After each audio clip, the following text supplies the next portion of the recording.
Wow. Thank you all. Thank you for having me. I cannot stress to you how weird life is. If you had told my younger self that this is how this was going to go, I would never have believed you. And I can only say how inordinately grateful I am to be standing here. It's odd. Only in the States, I think, could you make as big a jump as this one was, and I am properly whiplashed by it. So I will try to give you a sense of that. As I said, my name is Daniel Nayeri. I am an author and an editor, a filmmaker. I'll be doing several events here at Wheaton. Thank you, Dr. Kreiner, for bringing me here. Thank you, World Relief. I can only stress everything that was just said about the power of the gaps, and thank you. Thank you for this invite. I feel deeply welcome. I thought for this talk I might do something a little different. We have people of all ages and stages here, of course, but most of you are going to be college affiliated. Many of you are about to go out into the world, make your way, whether into further study or jumping into a career, taking a beat, getting your bearings, whatever it might be. Here's an opportunity, at least for me, to offer up whatever I've learned in this little weird run of mine, and hopefully some of it will be useful to you. Unfortunately, I don't have a lot of answers. It's not a storyteller's job to offer up answers. So this talk is called The Best Questions I Ever Asked, because I propose that if I manage to give you some sense of my path, along with the questions I was asking as I went, then perhaps you'll gather your own takeaways, and I'll be off the hook. So here goes. True things I know. First, never pass up the opportunity to ask a question, and never be embarrassed to ask something that seems as though it would be obvious. This sounds simple, but it is the entirety of the method I'm about to propose. Get really good about asking questions, and create a list of compelling questions that return to you often. If you already have them, then great. Feel free to spend the rest of this time on your phones, which I am certain none of you have out right now. Otherwise, I'm going to try to be as helpful as I possibly can by taking you through a quick survey of my life and career, and offer up the questions that may be the kind you want to hold on to. So here we go. First question you might ask is, who's this guy? I don't presume you all know that. And so here we are. This is always a hard question to lead with, because it can lead to the awkward moment when someone says, we already met, actually, which happens to me often, or don't you know who I am, which is a horrible place to be. So often at parties in the West, which is to say Europe or America, especially in New York, where I lived for the last 20 years, they won't even start with who are you, they go straight to what do you do? Which has always struck me as interesting, by the way, because in the Middle East, where I'm from, I noticed that more people ask, where are you from? I think this is because, of course, in New York, they're implicitly asking what socioeconomic class I'm in. And in the Middle East, they're asking what social tribe I'm in. But anyway, people ask this stuff all the time, right? And I don't love these two questions, but they're undoubtedly informative. So we have to hit them. For me, I'm from Iran, but I became a refugee when my mother converted to Christianity. And so we had to escape and found our way to Edmond, Oklahoma. And then I spent 20 years in NYC. So I'm from those three places. And what do? I write books and movies. You know, the question I really like for this occasion is, what kind of stuff do you like to make? I like this question because if a person is currently doing a job they don't care about, we don't have to do the, oh, I'm temping at my sister's law firm conversation. We can skip to, I make embroidered Pokemon on Instagram. What people spend their time making can be their job, certainly, but it can also be whatever they're passionate about. And when you meet someone, it's always great to find out their passions, because the follow-up statement, ooh, tell me all about that, is extremely helpful. It's a perfect entry into the deep dive on the modern embroidery scene or the modern Pokemon scene. And That works a lot better than asking to hear all about temping at the law firm. All right, so you know a little about what I do. I'll share more as I go. As I said, in my early years, I was raised in Isfahan. The sad reality is that I miss it, and I don't have nearly the number of facts about the place that I would like. Asking for facts from a person is silly anyway, because this exists. It's easy enough to find out. Is Isfahan nice, or is it a port city? A better question is usually, what was it like to grow up there? Because what you're actually asking is, what was your childhood like? And the person can go anywhere they want with that, and you can observe how this person related to their early years. My childhood was centered around one particular day when my father picked me up from kindergarten, and we went home where my mother was in a complete panic, throwing out things into a suitcase. The events of that day would only later be known to me, but the sum is that she had been interrogated by the secret police, a terrifying paramilitary group in Iran who hold an iron grip over the population. She had been told that her involvement with the church was a crime, and if she didn't give up the names of all the members, then she and her children would be killed. That day, we started our escape from Iran. Though my father chose to stay, my mother, sister, and I became refugees. So that's what it was like to grow up there. I find myself asking, why are we doing this again quite often? This is another great question, but it's an obvious one. I simply have to stress it just once in this talk. Asking yourself why you are doing things as often as possible is a habit I have seen the greatest minds in the world do constantly. This is because the question, if taken seriously, interrogates our motivations. A while back, I wrote a book called How to Tell a Story. It was a primer on the basic building blocks of storytelling. It's super good, by the way. You should read it. But it came with 20 blocks that you can see here. The blocks were covered with images, and here was the twist. The backgrounds coincided with types of images. So, for example, the red backgrounds had pictures of people and animals, and the yellow ones were emotions, the blues were objects, and so on. The book could ask you to roll the blocks and then come up with a story where a red, so a person or an animal, wants nothing more in this world than a blue, an object. So it didn't matter if you wanted to tell a story of a detective who wants their own drawbridge or a mermaid who wants a taco. The book was interested in teaching about the crafts of stories. And to do that, it had to teach about motivation. Remember, this entire sidebar is about asking yourself of your motivations. In order to explain motivations, it said this: people want things. They want love and money and donuts and happiness and naps and cars and family and power and beauty and bikes. Some people want all that stuff, some just a few. But the important question is, what do they want most? That's how a story gets started, after all. The character has to want something bad enough to get up off the couch, out of their comfort zone, and go looking for it. Your motivation is essentially a list, and the order of that list is quite literally the content of your character. So when we say, tell me a story about a red who wants nothing more in this world than a blue, what we're implying is that this is the first most love in this world. Their desires can be summed up like this. As you can imagine, that when I was asking, why are we doing this? I was essentially asking my mother, what in the world could possibly be so important that we gave up our wonderful lives, our family, our money and land and toys and stability and everything else in order to get? Why did she give it all up? For my mother, it was her faith. For you, it may be something else. I hope it's your faith, but make no mistake, your life may not bring it into such stark relief as leaving your home country, but whatever you position as your first most love, everything else will be subject to it. So I suggest you audit this list as often as you can and choose something that is worthwhile. This is a core question.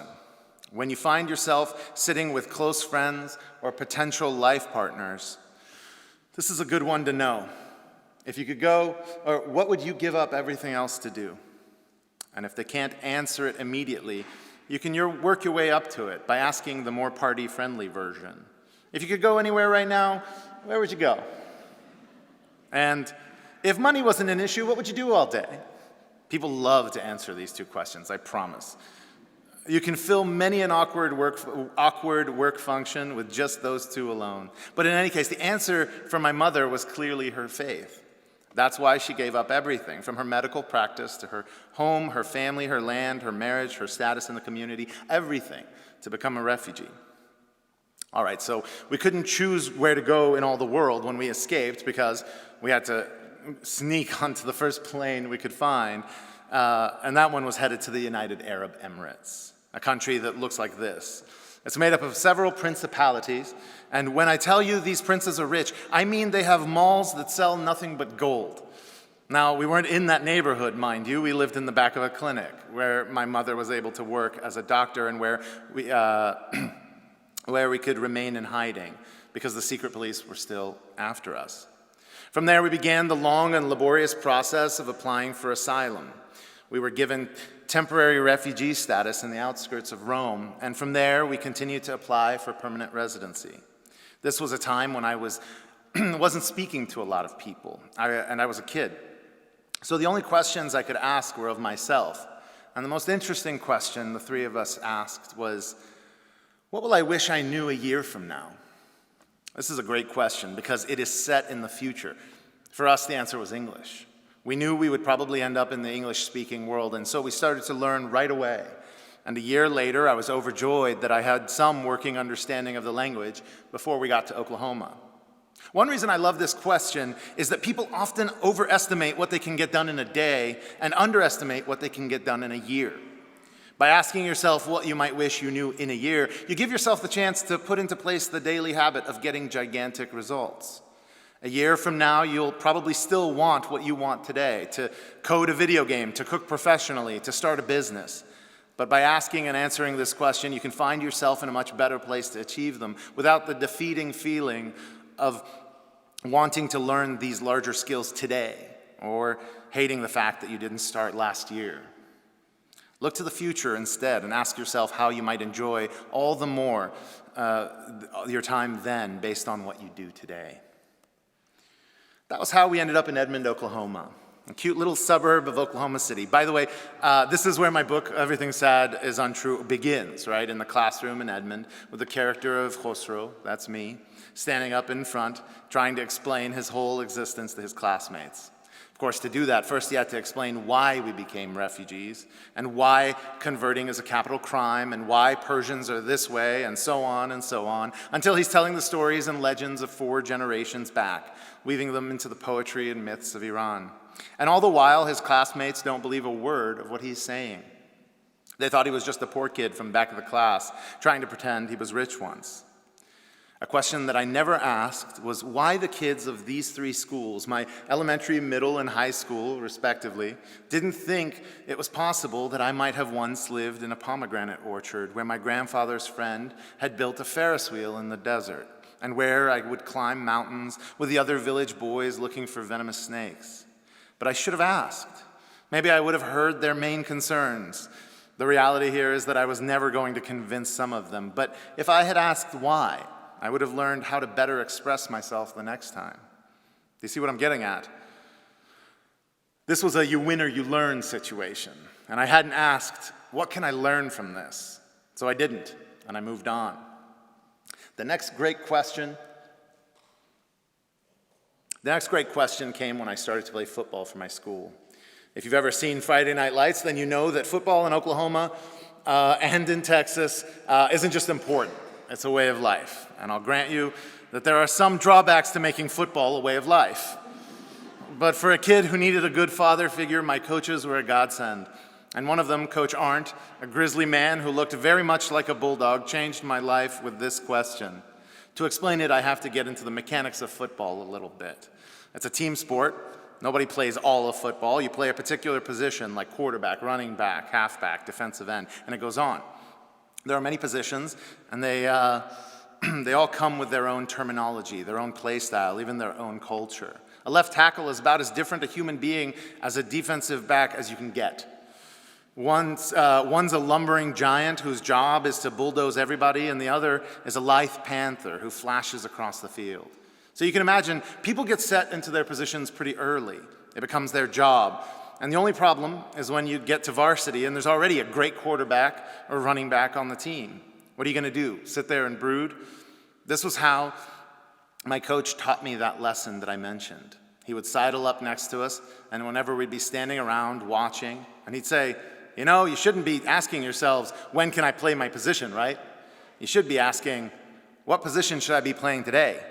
Which is another way of asking, what role can I play here? And then Coach Arndt would walk off, leaving us with this. The more roles you know how to fill, the more you get to play.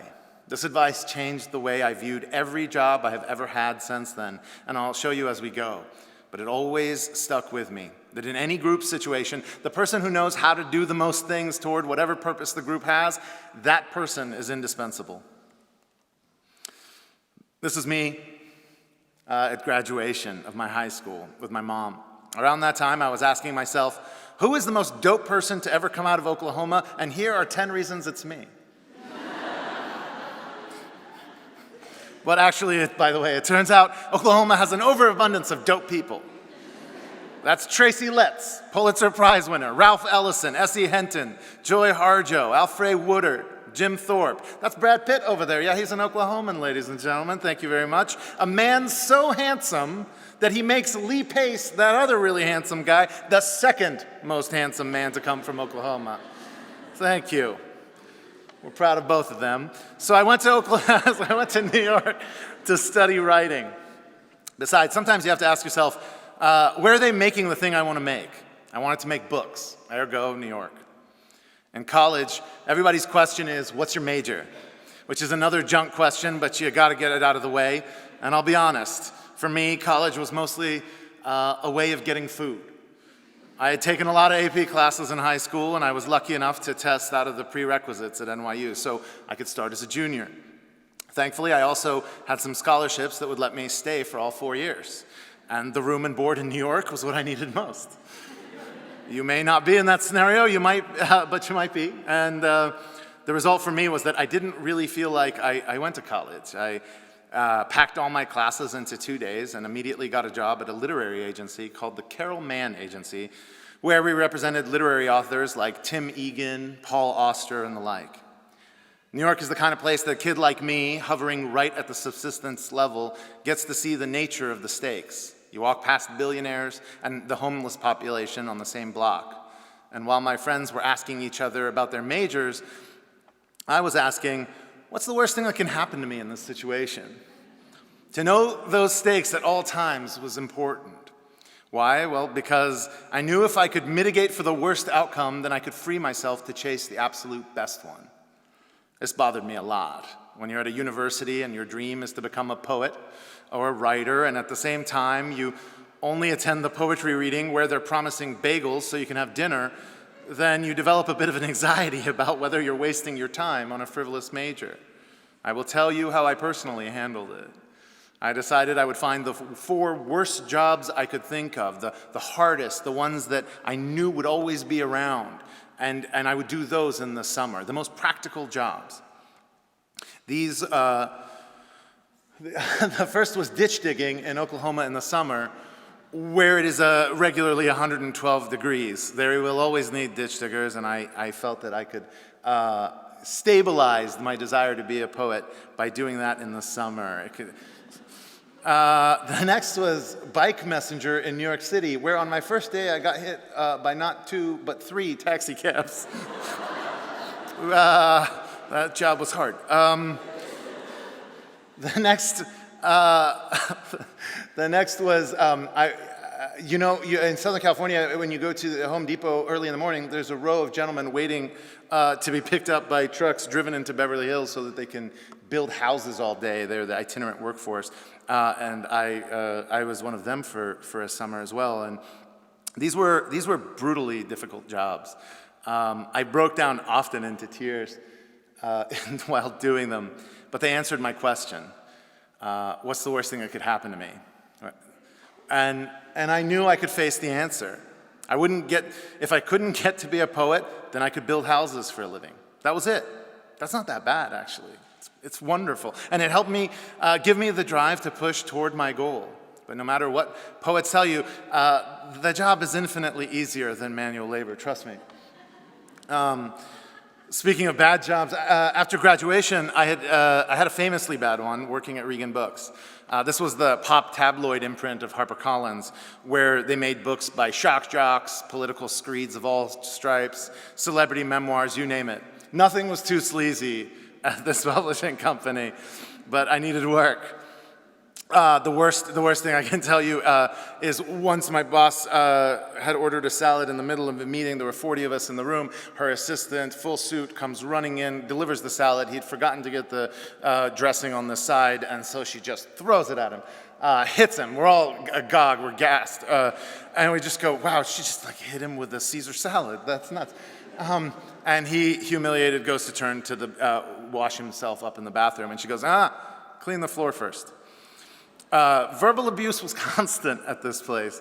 The first thing my boss ever called me was an illiterate monkey. It was a terrible situation, and I knew I wouldn't be staying forever. So the question that became, what's the rarest thing I can learn here? If I was battening down the hatches and just trying to survive, then all I was doing was selling my time. For someone who needs to pay rent, sometimes you have to sell your time.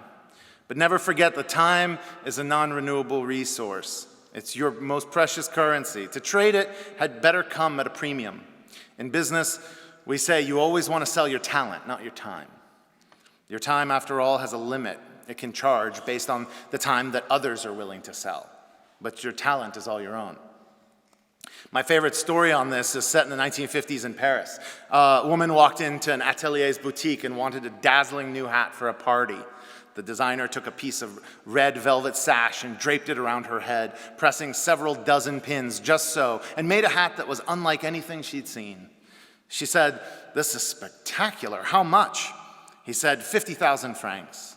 She said, "But it only took you 10 minutes. He said, "Very well." He took out the pins and folded the sash and offered both to her and said, "These you can have for 100 francs. You see, he was selling his talent. So I looked for the talent at Regan Books and found Judith Regan, a woman so talented at acquiring bestsellers that her method took over publishing for the next 2 decades. In my years at her company, that was all I focused on. I played any role I could. Remember that advice from my coach. I signed up for every assignment that no one else wanted. I was unfireable. And all the time, I was learning that rare talent of acquisition. And it served me well. My first 5 books were bestsellers as an editor. And that propelled my editorial career. But did you see those awful books? Could there be a worse way of achieving the dream of every editor to acquire bestsellers than that? I had been following the wrong question. I had only focused on what's the worst that could happen and mitigated against that. At some point, you also have to ask, what's the dreamland scenario? So you remember, I had already taken the worst jobs I could think of. Around the time I was getting fed up with the abuse at Regan Books, I thought, wait a minute, what are the 4 best jobs I can think of? So here's what I came to. You'll catch my age really quickly with this list. What are the 4 best jobs? International spy, clearly. Royal Mountie, that's really good. Skydiving instructor, he's cool. And chocolatier, that's very dreamy. So, I don't know about y'all, but these are extremely cool jobs. I will brook no dissent on this. The problems were these, however. First, my mom was like, absolutely not, when I asked her about being a spy. Which goes to show you that spies are made up of a self-selecting group of people who do not ask their moms.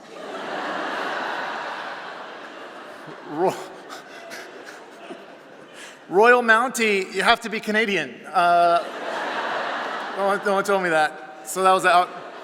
Skydiving instructor was rad. I jumped out of planes every weekend for a while. It was a great hobby. But as a job, it's basically strapping yourself to a tourist who shrieks in your ear the entire time. You're plummeting to earth. Not great. And if you mess up, you turn into soup. So that's also, but chocolatier, now we're talking. So I started calling every major restaurant in New York City, one after the other with the same speech. "Hi, my name is Daniel Nayeri. I want to be your pastry chef. I don't have any experience, but I learn fast. And I'll play any role you need. All of them hung up. But I kept going, I kept calling.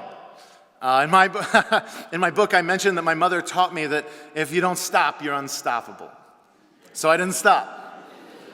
Until one call where the person picked up as if she was in the middle of running somewhere. She said, hello, hello, what can I do for you, hello? I started my speech, hi, my name is Daniel Nayeri. I want to be your pastry chef. And she goes, all right, well, why don't you come down here, we'll see how you do. So I go down there. It's a gastro-pub type place called Dish in the Lower East Side. Downstairs was dining. Upstairs was an event space where they had kitchen islands where chefs would make the meal in front of your group and then everybody would sit down and eat. When I get there, the lady I spoke with on the phone, true to her voice, was running around trying to get ready for an event that they had that night. I go up and introduce myself, and the first thing she asks is if I like the table setting. We get caught up in the conversation, and before I know it, she goes, well, okay, you seem pretty good. Why don't you come in tomorrow? You can teach a course. We'll see how it goes. And I think to myself, what's the worst that could happen? So I say, okay. So I run home and tell my roommates. They're playing FIFA.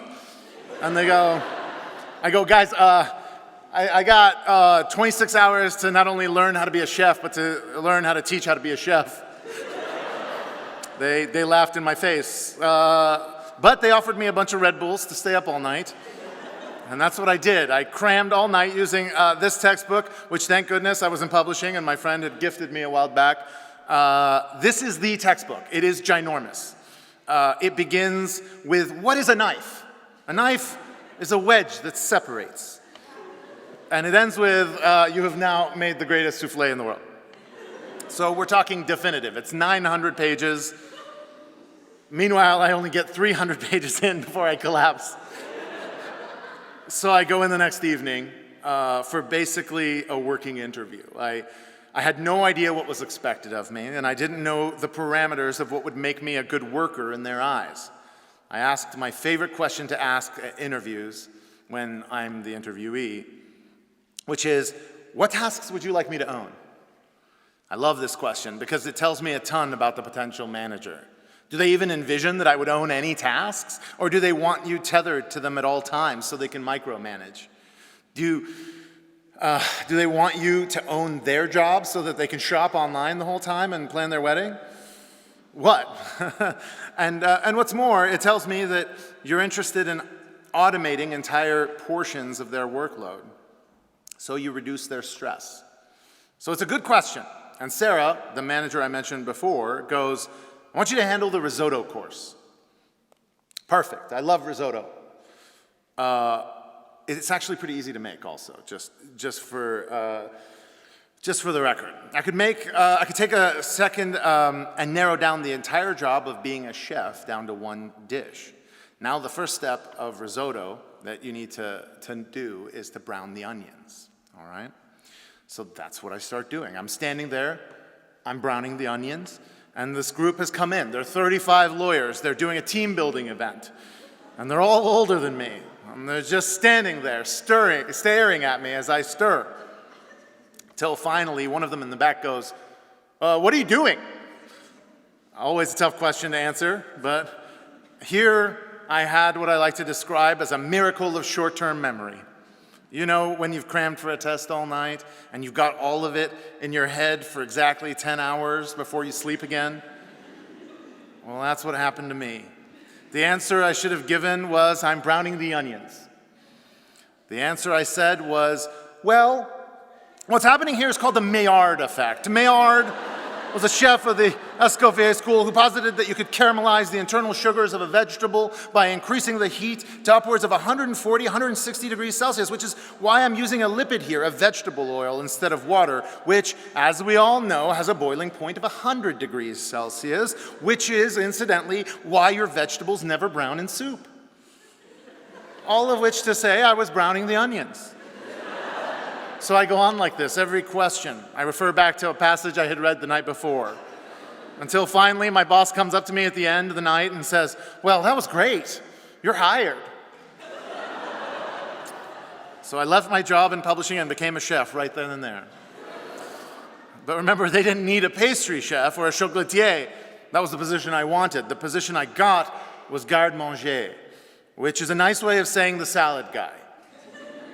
But I played my role, and eventually I ended up at Nicole's, under a pastry chef named Sashi Obi. She taught me desserts, and all the while I kept writing and editing until I found an opportunity to return to publishing, but this time on the children's side. I went to HMH, a literary house that published the likes of Anais Nin, Günter Grass, The Hobbit, a slew of the classics.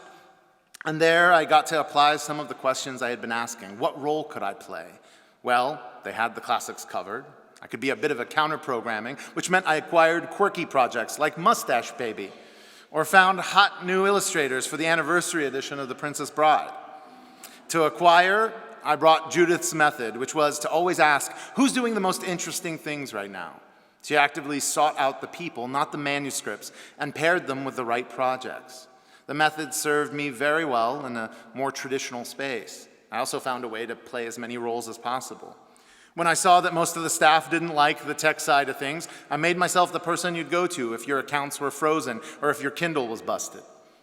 In a literary space like that, digital stuff like apps and ebooks were very déclassé. But if you play the role no one else wants to play, then you always get to be on the field.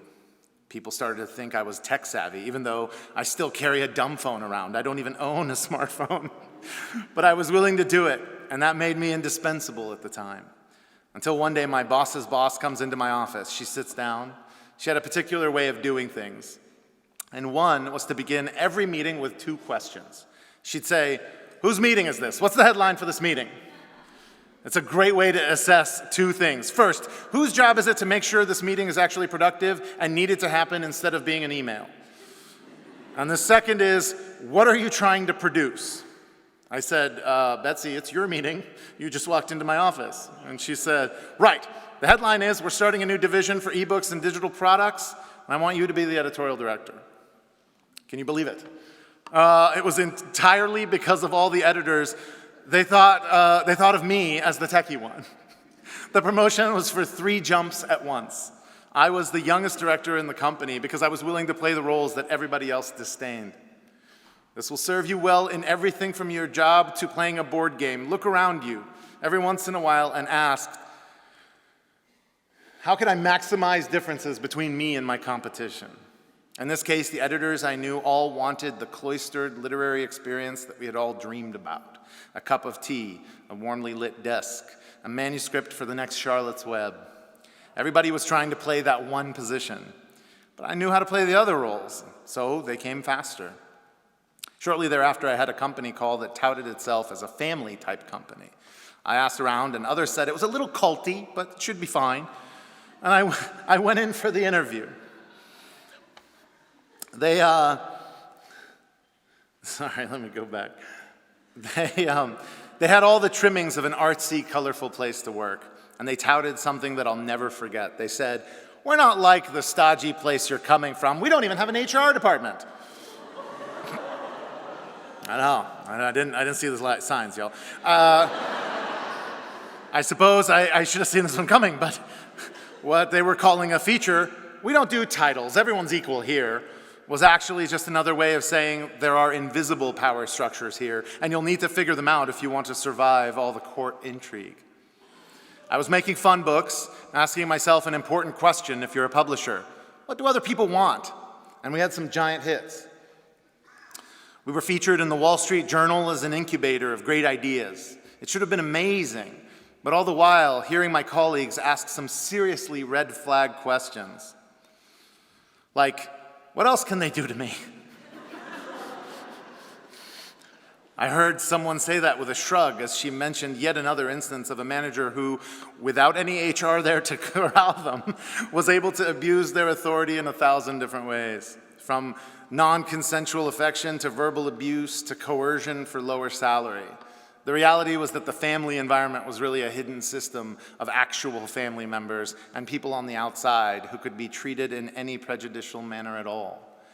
The question, what else can they do to me, should be a giant red flag that the people there have given up defending themselves.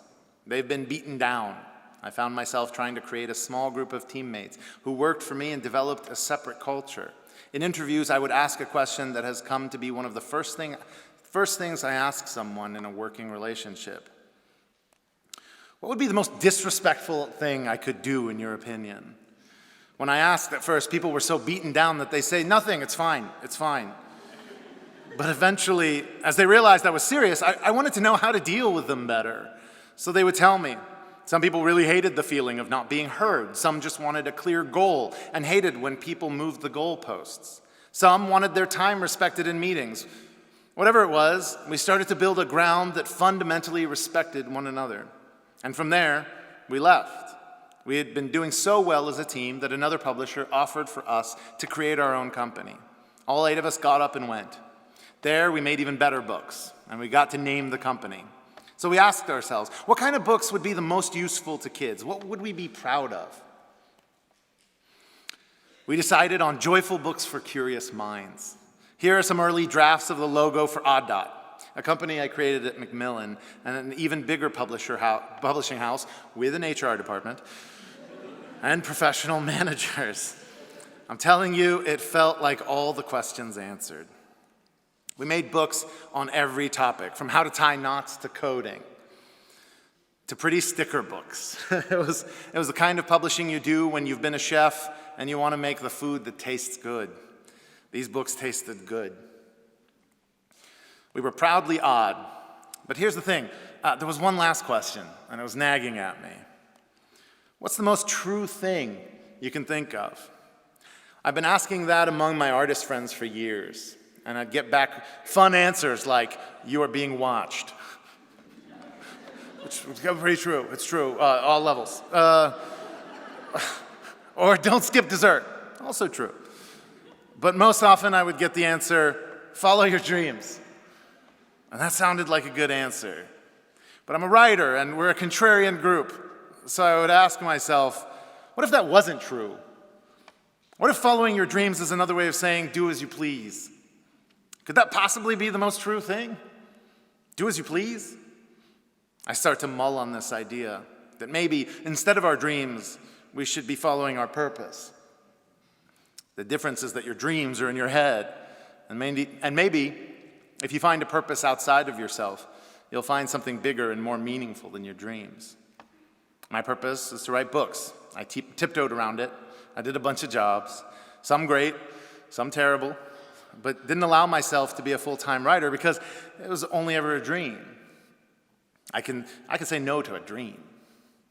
But as my purpose, well, as the only way I can move through the world and share the truest things I can think of, I couldn't refuse that. So I left the best-paying, most prestigious job I could have in publishing and wrote books. Came to talk to you. Turned out pretty well. I'm really excited about it. Yeah. I just finished my latest manuscript in our Airstream, parked in the middle of the Okefenokee Swamp. I get to see these two every day of my life, and I write every minute I get the chance. And that question, what purpose do I serve?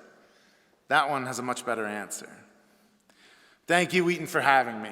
I hope you remember at least one of these questions and that they'll be useful to you. I hope you'll go out and find your purpose and hold on to it with both hands. I'll be rooting for you. Thank you. Much love.